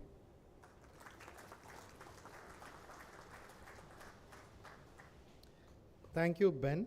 Next, let me introduce Captain Swapndeep Mandal, a master mariner with a decade of sailing experience, currently serving as the Group Director of Operations at Anglo-Eastern Ship Management Limited at Singapore. Beginning his journey with Anglo-Eastern Ship Management in 1997, he has navigated through various roles and now leads the company's global operations as well as the newly established performance team, achieving substantial savings for the organization. Today being the user end of the spectrum, Captain Swapndeep will extend the discourse on safeguarding the future of nautical navigation, ensuring resilience in modern maritime systems. Welcome, Captain Swapndeep.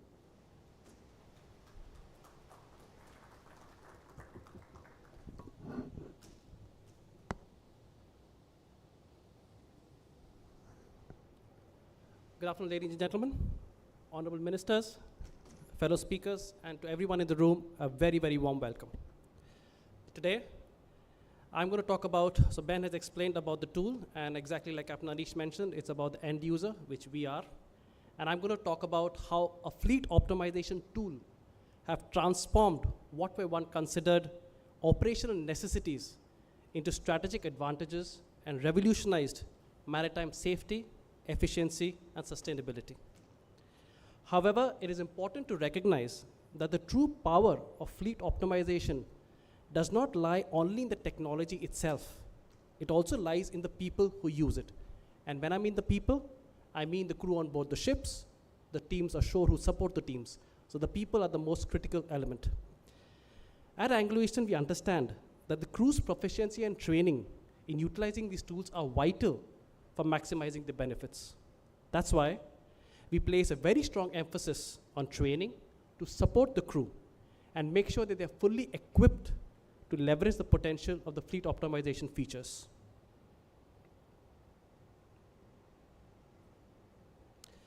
We discussed some metrics in the beginning of the speakers, and I'm going to allow to show some more metrics that highlight the tangible impact of the combination of the tool and the behavioral change that we have brought on the crew on board our managed vessels. As an example, Anglo-Eastern managed fleet consumes 5 million tons of fuel oil in 1 year, and we managed to save 0.9%. If I equate that to numbers, it's 50,000 metric tons of bunkers saved, 150,000 tons of CO2 reduced, and about 32 million US dollars saved. These savings are not only improving the bottom line of any company, but more importantly, they contribute to a greener and a more sustainable maritime industry through lower fuel consumption, reduced emissions, and a crucial selling point in our sustainably conscious global market.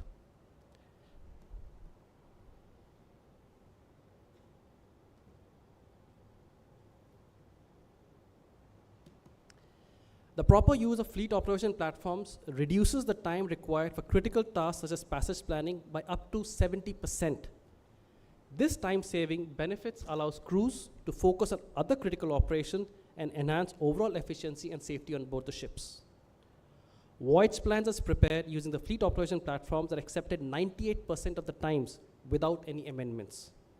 This provides the crew with optimized voyage plans that align with their specific requirements, streamlines operations, and minimize potential errors or delays. Our voyage optimization efforts have led to an average reduction in vessel speed by 0.4 knots per voyage. While seemingly small, you have to understand that we are applying 0.4 knots to 25,000 voyages in a year. And this reduction has a substantial implication on fuel efficiency, reduction of operational costs, and again, CO2 emissions. We have benchmarked the passages for our managed fleets across vessel types, sizes, drafts, information available via traditional nautical publications such as sailing directions versus modern EIS-based vessel traffic visualization tools.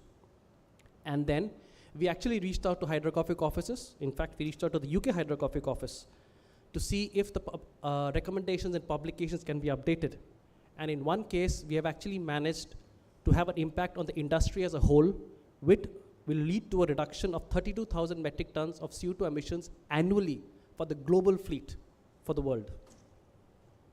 In summary, as we all gather here today at the Global Maritime India Summit, I invite you to recognize that fleet optimization tools serve as a transformative force in improving maritime safety and efficiency and sustainability. However, we must never overlook the importance of the crew proficiency in utilizing these powerful tools. I want to thank everyone for their time and attention, and we look forward to engaging in discussions and collaborations that will face the future of our industry. And just imagine for an impact, all the metrics I gave you were for one shipping company. But if we scale the same thing to each and every ship in the world, see the impact we can all have together. So, thank you.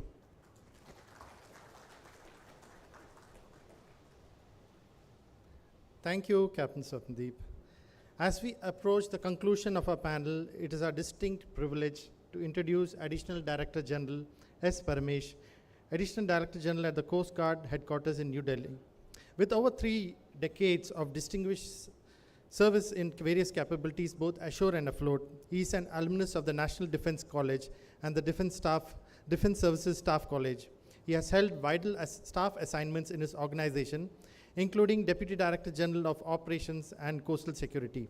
A decorated officer, he is a recipient of the President's Tat Rakshak Medal for Distinguished Service, among other prestigious honors. Today, he is with us to discuss on the topic Maritime Security Alliances, Strengthening Global Partnerships for Safer Waters. Welcome, sir.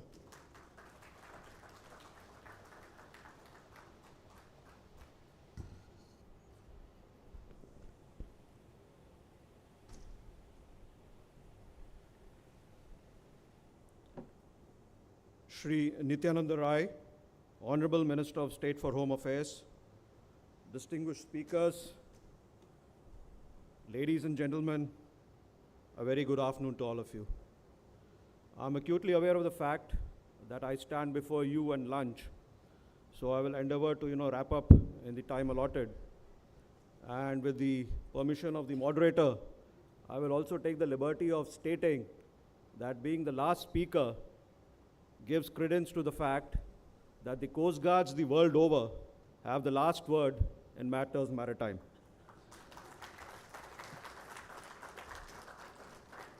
So allow me to take you on a journey across the world's vast oceans today. Picture the endless horizon, the gentle waves, and the thriving marine life. It's a sight to behold, but beneath this beauty lies a world of challenges, and to address these challenges, maritime security alliances play a pivotal role by strengthening global partnerships for safer waters and sound oceans. Ladies and gentlemen, maritime security alliances do matter to all of us, as the sea connects us regardless of where we live. Our oceans are not just a source of inspiration, they are essential for our global economy, climate regulation, and even our food supply. But as we appreciate the sea's grandeur, we must also acknowledge its perils. We have all heard about piracy, smuggling, environmental disasters, and territorial disputes at sea. These challenges transcend borders and require collective action. This is where maritime security alliances come into play. They are our insurance policy for ensuring safety and security at sea. Maritime security alliances serve as a cornerstone for maintaining peace, stability, and sustainability in our oceans. They bring nations and international organizations together to address shared challenges and safeguard the vital maritime domain that connects all of us. Ladies and gentlemen, let us delve into 3 raison d'etres as to why these alliances matter. Let me start with maritime security as the first reason. Imagine a single ship navigating the vast seas and oceans, facing all odds that include the risk of being hijacked. Alone, it's an easy target. But through alliances, nations can pool resources, share intelligence, and conduct joint patrols for maritime security. While the smooth flow of goods and information through maritime connectivity is essential for global economy, it is these routes which are vulnerable to security threats. Maritime security alliances aim to safeguard these crucial pathways, ensuring uninterrupted maritime connectivity. Let us now explore the second compelling reason, that is environment protection. Our oceans face grave threats from pollution, illegal fishing, and oil spills. These incidents have devastating consequences for marine life and ecosystems.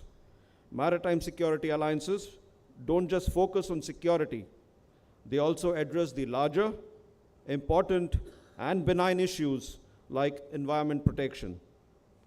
Imagine a large VLCC while traversing the ocean from Kuwait to Paradip, carrying about 270,000 tons of oil and staffed by 18 crew, which suffers a catastrophic fire in the engine room when the ship is about 35 nautical miles off the Sri Lankan coast.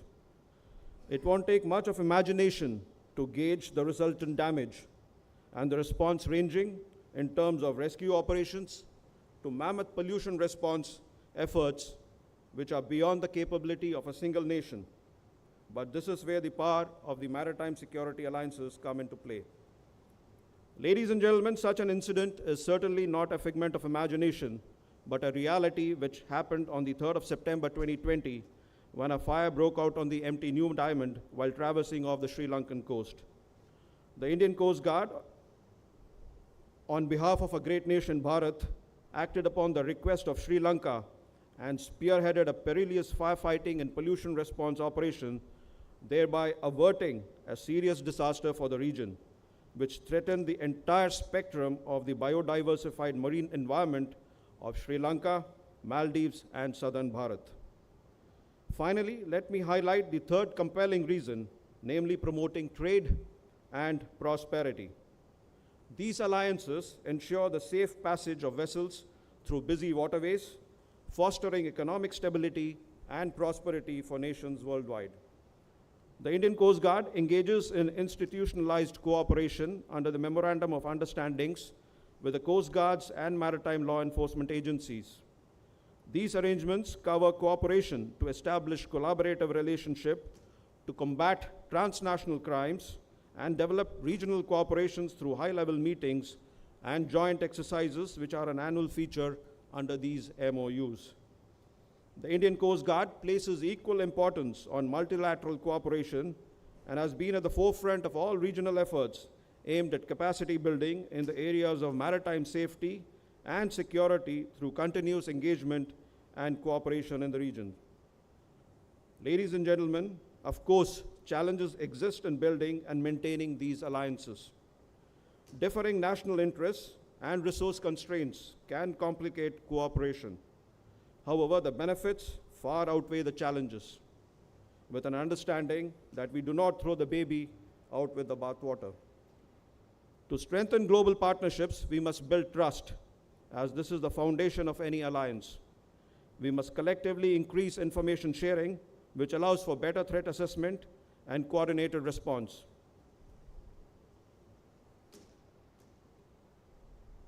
Invest in technology like satellite surveillance and unmanned drones, which can greatly enhance maritime security efforts and empower and support international organizations like the United Nations in mediating maritime disputes and enforcing maritime law.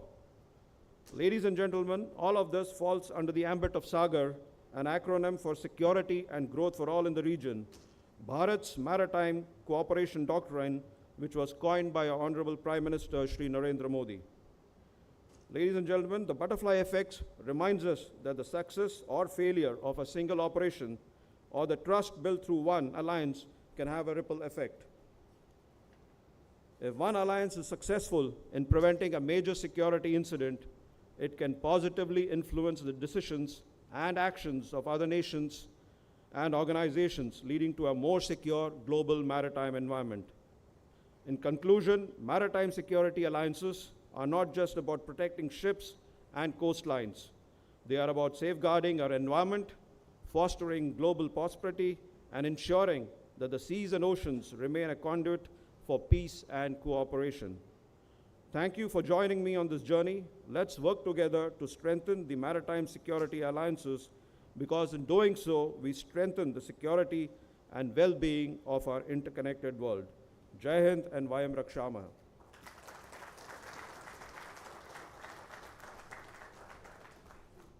Thank you, sir, for your presentation to this August gathering on the alliances with Coast Guard as being a part of in ensuring maritime safety and security. Now, for the question and answer, now I request the moderator to take over, and the audience, if they have any questions, they can raise it. Okay. Okay, ladies and gentlemen, we have about 5 to 10 minutes. Ask question. If it is directed at somebody in particular, please say so, and keep a question to a question. Don't write a thesis on it. Just a one-liner question. Okay, go.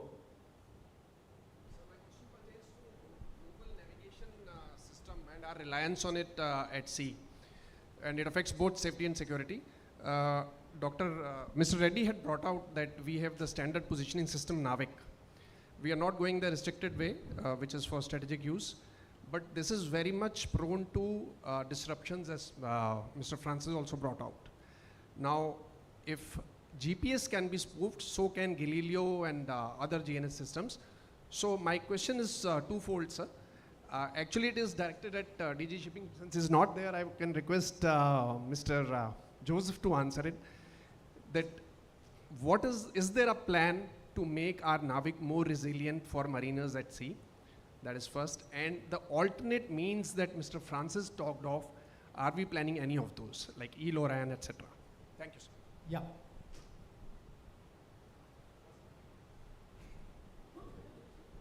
Good afternoon. I am Commandant Pradeep, ex-Coast Guard. My one question is to Captain James. Recently, I pursued through the doctrine of US Coast Guard for going unmanned vessels and drones and technology induction in their maritime charter. So your past experience, your present capabilities and future hope, and what three suggestions you will have for friendly countries, because it's all about the alliances. And second, I have been attending the most of the sessions. Many memorandums have been signed. So this is a question for the panelists. Is there any memorandum being signed on the security, which is of paramount importance? Thank you. Thank you. One more. Good afternoon all.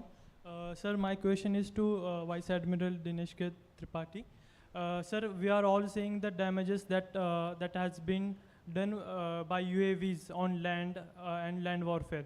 So my question is like, how are we evaluating the damage that can be posed by UAVs, like unmanned underwater vehicles, and like how the Indian Navy is trying to counter that? Thank you. Thank you. Anti-jam, anti-spoof facility in NAVIC.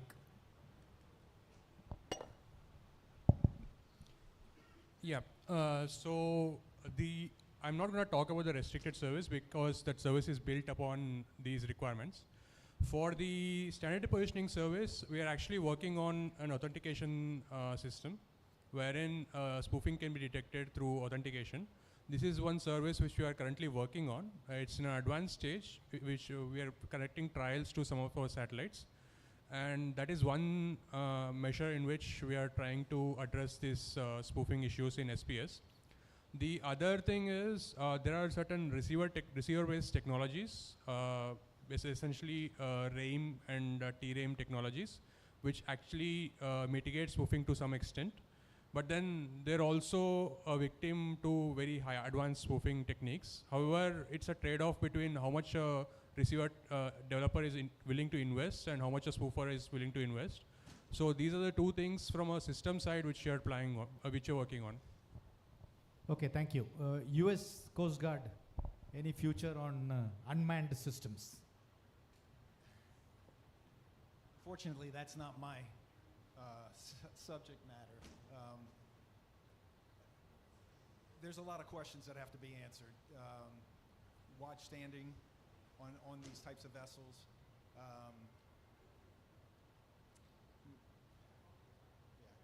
Yeah. I'm sorry. I can. If you give me your card later, I will get an answer for you. Okay, and trips. So, I'll help my friend. I think Task Force 59, if you read US 5th Fleet, my friend Admiral Brad Cooper is running this program, and I think they have done a number of voyages and actual deployment of unmanned vessels in contested areas. So there is a program, and I'm sure this is being run by the US Navy, not by the US Coast Guard. Coming to your this thing, yes. So it is a challenge. Why I say this is because we are in a state, and I've been saying this for some time now, that the geopolitics, technology, and tactics in the security domain all are changing in the same time. They are all in state of flux, and this is something new threat which has come up. Not that we are not aware.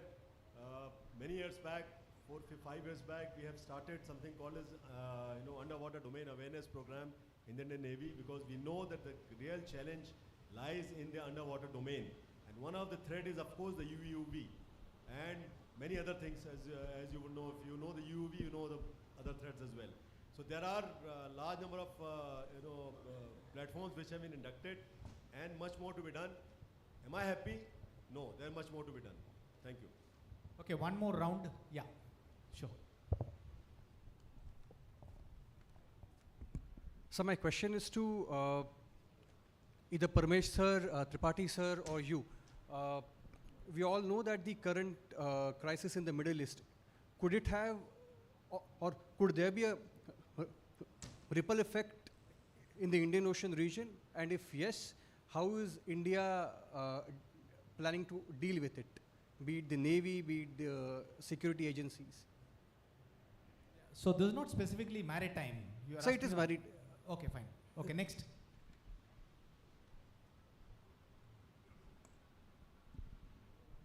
Okay, we have seen the Chinese spy ships in the Indian Ocean region. So my question is that how the Indian government and the Indian Navy and Coast Guard is going to have this, Okay. counter this. Okay, any more? One more. Yeah.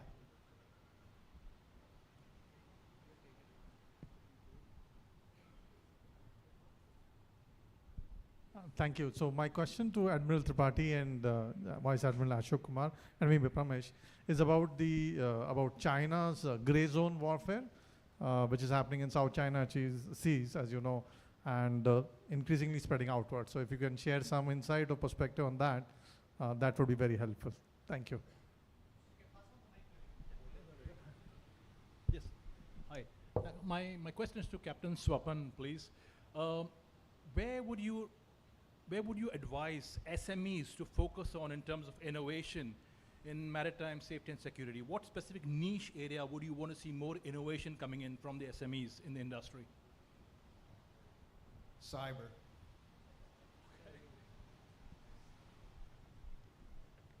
I think you should focus on something that creates value for the ship owners, because they only look at the business case.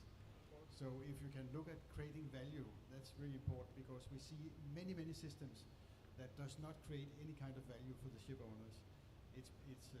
Many of them are engineers' fascination of what is possible, and it does not really create value. So the business case is my.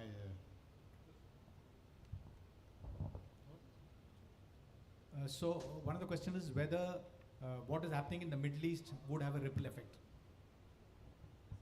I think 3-4 questions are all of you are connected. It basically actually deals with the maritime security, whether it is ripple effect, whether it is the Chinese spy ship or gray zone warfare. Everything comes into all the 4 classical roles of any navy, which goes from military to constabulary to diplomatic to benign role. It all fits in one of the roles.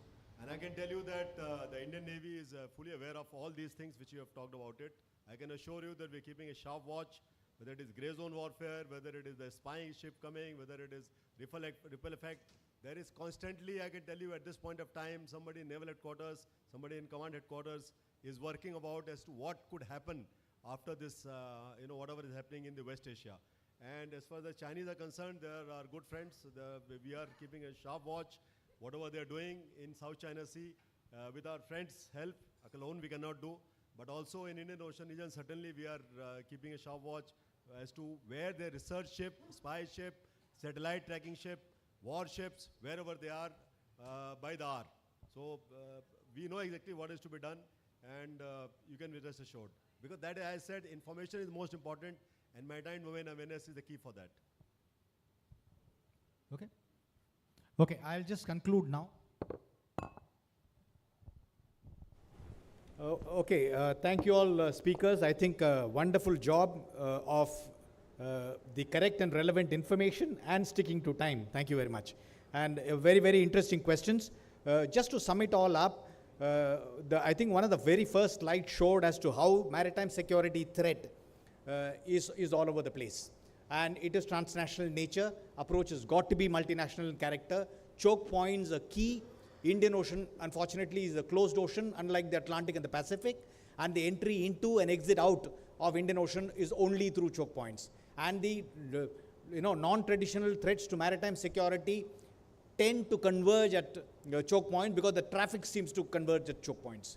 So this is one area which we need to be conscious of. Second, Captain Safran spoke about the advance information on ships arriving. I just need to keep you informed, and the audience as well, that we've got a system of PANs, pre-arrival notification for security, and that is now being made into a single window system where every ship approaching any Indian port would inform the port at least 96 hours in advance. There are, one could kind of clearly make out that there is overlaps between functioning of security forces. We need to address this, or at least how to synergize it in order to get the best out of it.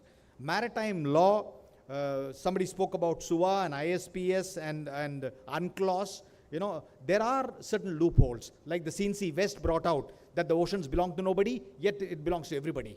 So that's the problem, because this concept of global commons is what is used by the maritime security threats to attack trade ships as well. Somebody put it very well, money is a cupboard, it flows to only secure places. So your maritime security and national prosperity are inextricably linked, and we need to be conscious of this fact.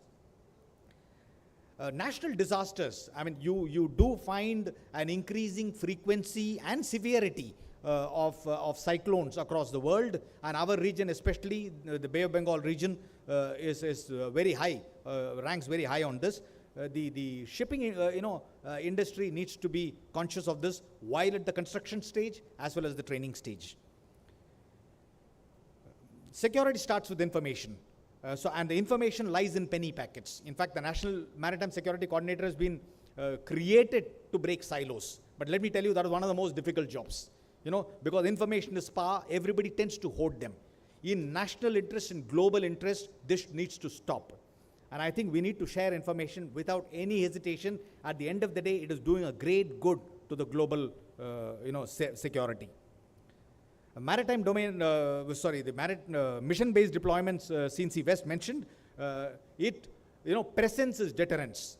And all that matters is sustenance there, and that sustenance is actually achieved by collaborative efforts. All these LIMOAs and the mutual logistic support agreements and things like that the Navy has with other navies is what is sustaining us in all over the place.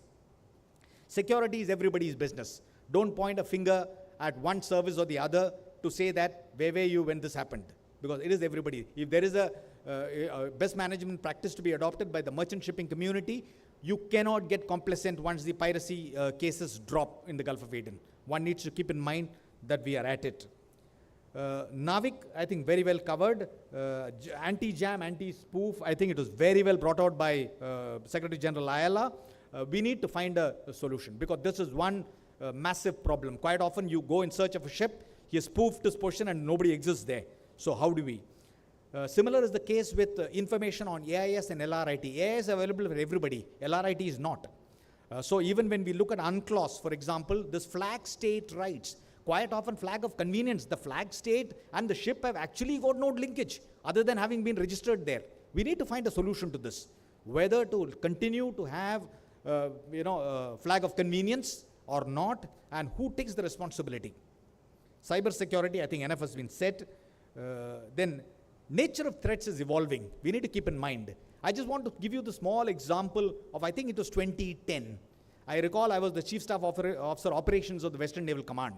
A ship like this, with a lot of containers, collided with a tug in Mumbai Channel. There were containers floating all over the harbor. Some on surface, some partially sunk, some fully sunk. Bombay harbor was closed for about 10 days. Minesweepers were deployed to search for mines, and marine commandos were deployed to mark those mines so that ships could navigate in and out safely.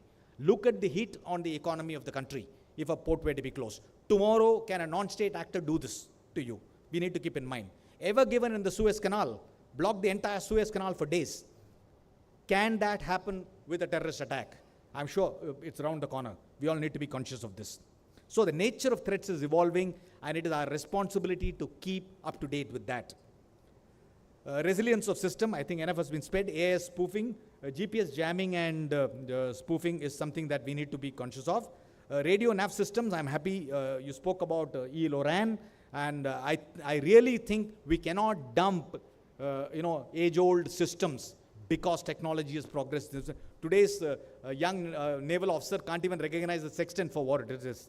I really think we need to keep in touch with those such procedures. Countering UAV threats, since he spoke about. With that, I come to the end of it. All that requires for me to say is that let us collaborate a lot more, because security is everybody's business and we all are in it together. We either sail safely together or sink together. Thank you.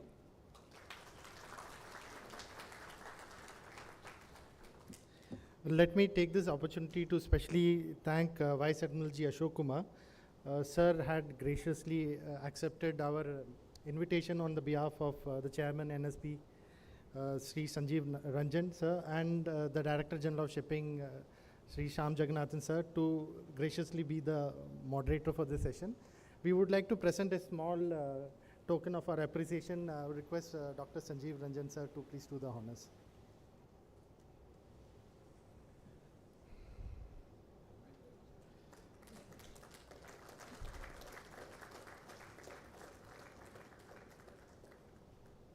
In closing, and to propose the vote of thanks, I'm honored to welcome Dr. Sanjeev Ranjan, the esteemed chairman of the National Shipping Board and convener for this session. Dr. Ranjan has an illustrious career spanning various sectors. He notably served as the Secretary of the Ministry of Ports, Shipping and Waterways, during which he spearheaded major legislative and policy transformations. Known for his forward-thinking approach as well as focusing on national security infrastructure planning during his time at the Ministry of Defense.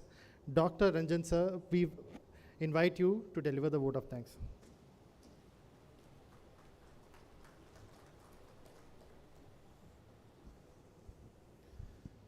Honorable Minister Sri Natyanand Rayaji, respected distinguished delegates on the dais for their valuable insights on improving maritime security. Peace, safety, security, and sustainability is a prerequisite for trade, growth, development that was highlighted by all the distinguished speakers. Admiral Tripathi, Admiral Ashok Kumar, Captain Safan, I'd like to thank you for the insights that he gave on that issue. Safety and security can be best achieved by alliances, as highlighted by Director General Pramesh, and effective collaboration and partnership, as shown by Captain Saurav with respect to oil industry and Dr. Rania with respect to seafarers, can really be helpful. Technology can also be an enabler for safety, as brought out by Mr. Reddy and Mr. Francis, and also Captain Mandal and Mr. Ben from Wärtsilä. I thank you all for giving the insights into how collaboration and use of technology for safety and security can be turned into a competitive advantage. I'd like to particularly thank Admiral Ashok Kumar and Captain Anish Joseph for making all the effort for bringing all of us together and to structure the entire program. In the end, maritime safety and security can best be achieved by effective collaboration. I'd like to thank all the honored delegates for coming together in this session.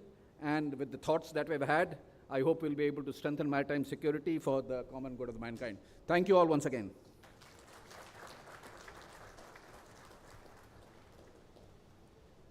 Thank you, ladies and gentlemen. It's been a long session, and I'm sure most of us will be looking forward to our lunch. I invite you to the hall for the lunch. Thank you.